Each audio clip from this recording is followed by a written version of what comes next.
বঙ্গোপসাগরে তৈরি হচ্ছে জোড়া ঘূর্ণাবর্ত, যার প্রভাবে আগামী 24 ঘন্টা থেকে টানা 3 থেকে 4 দিন বজ্রবিদ্যুৎ সহ বৃষ্টির সম্ভাবনা রয়েছে উত্তর সহ দক্ষিণবঙ্গের একাধিক জেলায়।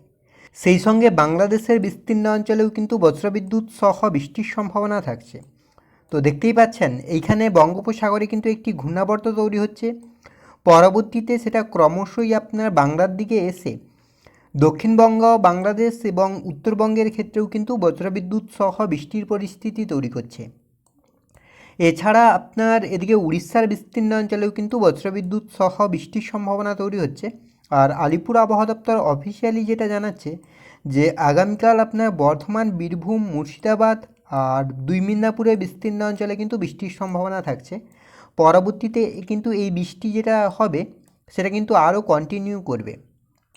তো নতুন করে এই যে জোড়া ঘূর্ণাবর্ত তৈরি হচ্ছে বঙ্গোপসাগরে, এই দুই ঘূর্ণাবর্তের প্রভাবে আগামী কয়েকদিনে বাংলার আবহাওয়া কেমন থাকতে চলেছে, কোথায় কতটা আবহাওয়ার পরিবর্তন হবে, বৃষ্টির কতটা কী সম্ভাবনা রয়েছে, তাপমাত্রায় কতটা কী পরিবর্তন হতে পারে, সবটাই বিস্তারিতভাবে আলোচনা করব এই ভিডিওতে।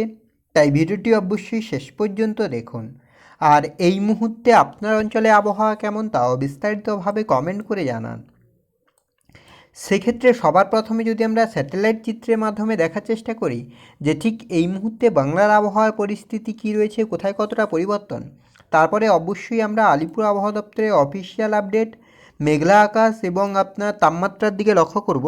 সেক্ষেত্রে সবার প্রথমে যদি আমরা স্যাটেলাইট চিত্রের মাধ্যমে দেখার চেষ্টা করি যে উপগ্রহ চিত্র কি বলছে, তো উপগ্রহ চিত্র যেটা বলছে আপনার এদিকে দক্ষিণবঙ্গের ক্ষেত্রে কলকাতা, হাওড়া, হুগলি, দীঘা, কন্টাই, হলদিয়া সর্বত্রই মোটামুটি আকাশ পরিষ্কার থাকছে, আংশিক মেঘলা থাকছে আকাশ, আপাতত বড় কোনো পরিবর্তন নেই। অন্যদিকে আপনার পুরুলিয়া, বাঁকুড়া, বীরভূম, মুর্শিদাবাদ সর্বত্রই মোটামুটি আকাশ পরিষ্কার থাকছে, আপাতত কোথাও বড় কোনো পরিবর্তন নেই।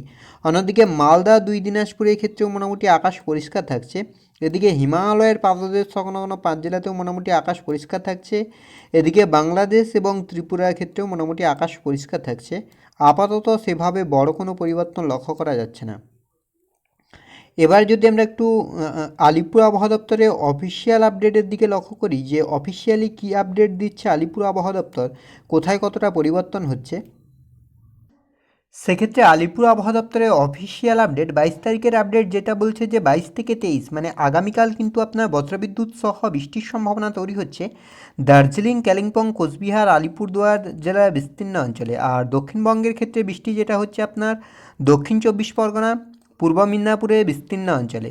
আর পরবর্তীতে আপনার 24 থেকে 25 সকালের মধ্যে বজ্রবিদ্যুৎ সহ বৃষ্টির সম্ভাবনা তৈরি হচ্ছে আপনার এদিকে দার্জিলিং, কালিম্পংয়ে। আর দক্ষিণবঙ্গের ক্ষেত্রে কিন্তু বিক্ষিপ্তভাবে কোথাও কোথাও হালকা বৃষ্টি হতে পারে। 25 থেকে 26 সকালের মধ্যে যেটা লক্ষ্য করা যাচ্ছে দার্জিলিংয়ে বৃষ্টি হচ্ছে। আর দক্ষিণবঙ্গের ক্ষেত্রে আপনার পূর্ব পশ্চিম মিদনাপুর, পুরুলিয়া, ঝাড়গ্রামের বিস্তীর্ণ অঞ্চলে কিন্তু বৃষ্টির সম্ভাবনা তৈরি হচ্ছে। 26 থেকে 27 উত্তরবঙ্গে বৃষ্টি নেই। আর দক্ষিণবঙ্গের ক্ষেত্রে যেটা বৃষ্টি হচ্ছে আপনার পুরুলিয়া, পশ্চিম বর্ধমান আর এদিকে আপনার বর্ধমানের বিস্তীর্ণ অঞ্চলে, বীরভূম এগুলোতে কিন্তু বৃষ্টির সম্ভাবনা তৈরি হচ্ছে। আর ওয়ার্নিংয়ের ক্ষেত্রে আপাতত সেভাবে কোনো ওয়ার্নিং নেই। আপনার 24 থেকে 25 মধ্যে একটা ওয়ার্নিং থাকছে হলুদ সতর্কতা, যেটা হচ্ছে আপনার দক্ষিণ 24 পরগনা আর এদিকে আপনার উত্তর 24 পরগনা, পূর্ব মিদনাপুর, পশ্চিম মিদনাপুর, ঝাড়গ্রামে কিন্তু হালকা বৃষ্টির কারণে হলুদ সতর্কতা থাকছে।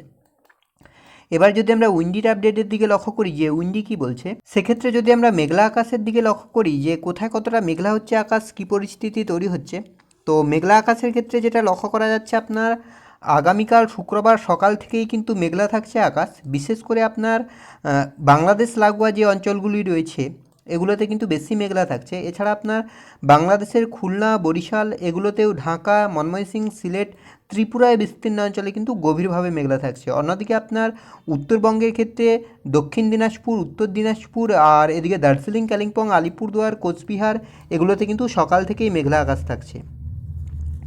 বেলা গড়ার সঙ্গে সঙ্গে কিন্তু এই মেঘলা আকাশটা আরও বাড়বে। আর যেটা লক্ষ্য করা যাচ্ছে আপনার দুপুরের দিকেও কিন্তু একইভাবে মেঘলা আকাশ থাকছে, তবে বড় কোনো পরিবর্তন নেই। আর শনিবার 24 তারিখ সেক্ষেত্রে আপনার মোটামুটি আকাশ সকালের দিকে পরিষ্কার থাকছে, কোথাও কিন্তু সেভাবে মেঘ নেই। বাংলাদেশের বিস্তীর্ণ অঞ্চলে মেঘ থাকছে, দক্ষিণবঙ্গের ক্ষেত্রে সেভাবে মেঘ নেই। তবে বিকেলের দিকে, দুপুরের পর বিকেলের দিকে কিন্তু আবারও মেঘলা হচ্ছে আকাশ। রবিবার 25 তারিখ, সেক্ষেত্রে কিন্তু গভীরভাবে মেঘলা হচ্ছে আকাশ। 26 তারিখ সোমবারের ক্ষেত্রেও মেঘলা হচ্ছে। 27 তারিখ মঙ্গলবারের ক্ষেত্রেও মেঘলা হচ্ছে গভীরভাবে। বুধবার আপনার হচ্ছে 28 তারিখ, সেক্ষেত্রেও কিন্তু মেঘলা থাকছে। তবে 1 তারিখের ক্ষেত্রে আকাশ মোটামুটি পরিষ্কার হয়ে যাচ্ছে। 2 তারিখের ক্ষেত্রেও মোটামুটি আকাশ পরিষ্কার থাকছে। তবে 2 তারিখের দিকেও কিন্তু মেঘলা থাকছে আকাশ, বিশেষ করে আপনার উত্তরবঙ্গ আর এদিকে আপনার মালদা, দিনাজপুর, মুর্শিদাবাদ এগুলোতে কিন্তু গভীরভাবে মেঘলা থাকছে আকাশ। এবার যদি আমরা একটু বৃষ্টির দিকে লক্ষ্য করি যে বৃষ্টির কতটা কী সম্ভাবনা তৈরি হচ্ছে, সেক্ষেত্রে কিন্তু 2 তারিখের দিকেও কিন্তু বৃষ্টির পরিস্থিতি বজায় থাকছে।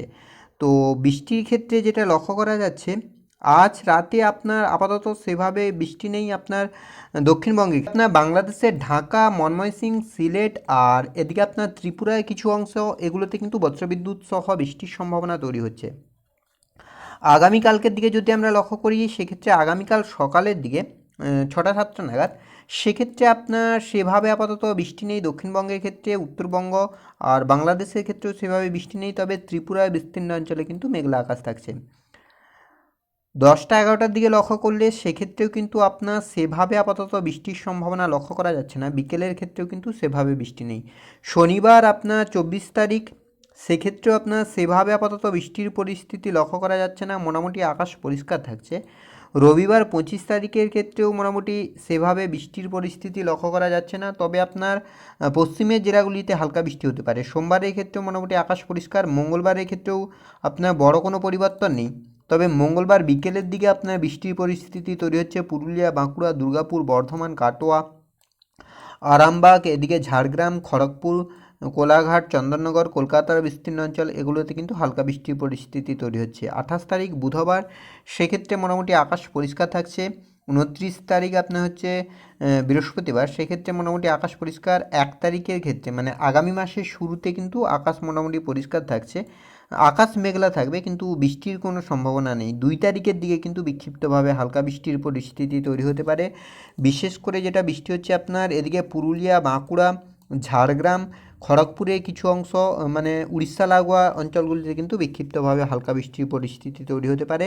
রাতের দিকে কিন্তু আপনার ভারী বৃষ্টির সম্ভাবনা তৈরি হচ্ছে। এদিকে কলকাতা আর এদিকে আপনার দীঘা, কন্টাই, হলদিয়া, এছাড়া আপনার খড়গপুর, এদিকে বর্ধমান, বীরভূম, মুর্শিদাবাদ, পুরুলিয়া, বাঁকুড়া, দুর্গাপুর, অর্থাৎ 2 তারিখের ক্ষেত্রে কিন্তু বজ্রবিদ্যুৎ সহ বৃষ্টির সম্ভাবনা তৈরি হচ্ছে। এবার যদি আমরা একটু তাপমাত্রার দিকে লক্ষ্য করি যে তাপমাত্রা কতটা কী পরিবর্তন হচ্ছে, তো তাপমাত্রার কিন্তু আপাতত বড় কোনো পরিবর্তন নেই। কলকাতার দিকে যদি আমরা লক্ষ্য করি, তো কলকাতায় বলছে যে আগামীকাল শুক্রবারের ক্ষেত্রে আপনার 20 থাকবে সর্বনিম্ন, শনিবারের ক্ষেত্রে সেটা 18 হচ্ছে, রবিবারের ক্ষেত্রে আপনার 18-19 হচ্ছে, সোমবারের ক্ষেত্রে আপনার 19 হচ্ছে, মঙ্গলবারের ক্ষেত্রে 19 হচ্ছে, বুধবারের ক্ষেত্রেও মোটামুটি একই থাকছে।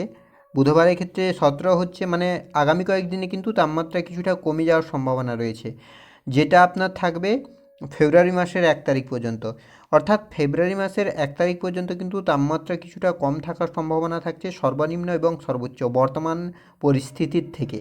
তো এই ছিল এই মুহূর্তের আবহাওয়ার আপডেট। পরবর্তী আপডেট পাওয়ার জন্য অবশ্যই আমাদের চ্যানেলটিকে সাবস্ক্রাইব করে আমাদের সঙ্গে থাকুন।